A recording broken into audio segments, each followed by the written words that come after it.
Bless up, bless up, bless all the way up. Look, check this out. It hit me yesterday as I was finishing up the last couple of people registered for the Robeson Community Health Worker class. I had to have heart-to-hearts with folks because on the last go-round, there was a couple of people that didn't complete their class. Because, see, this particular community health worker class is online and it requires more self-discipline. You know, you have to hold yourself accountable more in this class and keep up with your assignments. You got a certain amount of time to get it done. And I'm doing this video because I want to talk to you, the trainees, but I also want to talk to you, the program developers and executive directors and program coordinators and stuff like that. I want to let you know this because as you build your grant-funded programs, as you pursue grants, as you refer your staff to trainings, I want you to keep this in mind. Everybody don't do good with flexibility. One thing the pandemic did was it revealed that people don't have to work inside the office. You dig? That's something that we seen. But at the same time, my experience working with some of the stakeholders was that everybody doesn't do good with flexibility. You know what I'm saying? Some people need more oversight. Some people need more instruction. Some people need somebody, kind of over their shoulder a little bit more, to let them know what to do next, and it doesn't make them less valuable. So let's be clear. Let's be clear about that. It doesn't make that person less valuable because they're not able to work at their own pace and be a self-starter and hold themselves accountable and have a to-do list and set their calendar and set reminders and notifications on their phone, their iPhone, preferably Team Apple. Hey, you know what I'm saying? But look, some people just gotta have more oversight. And so as you look at building these programs and hiring folks like that, man, just keep that in mind because you don't want that flexibility to sabotage your program. You don't want that flexibility to sabotage that person's reputation. Because, it doesn't say a person doesn't have a good work ethic just because they can't be a self-starter, work at their own pace, work online, yada, yada, yada. Some of us just do better at that than others, you see? The other thing to keep in mind, too, with flexibility, you give folks flexibility. Some folks that are the flexibility, they take advantage of it to the point of putting too much on their plate, and it gets in the way of them being able to get the job done that they were supposed to get done in the first place.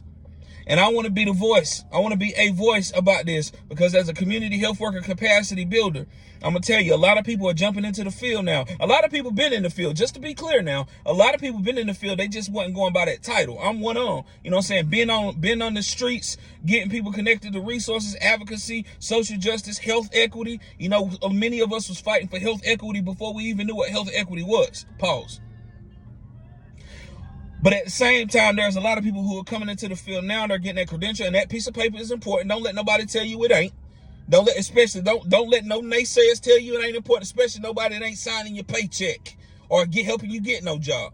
So I'm gonna tell you right now, CHW is blowing up because it's a credential that works. It's a credential that helps people get connected to resources that they was falling in the gaps, not reaching.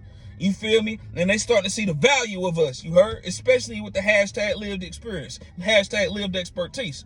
So let me go ahead and let you know right now, as you look at going to get your credential, as you look at sending people to get a credential, if you got training dollars, please have that heart-to-heart with people before you put them in an online class and make sure they understand they got to keep up with their work.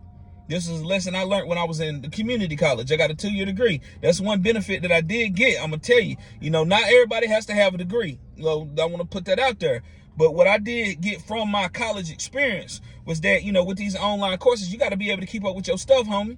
You see, and you get used to putting reminders, and you get used to putting stuff on your calendar. Like, this the time that I'm going to work on my assignments. You gotta be like that. You gotta treat it like a job. You gotta treat it like you in the military. You feel me?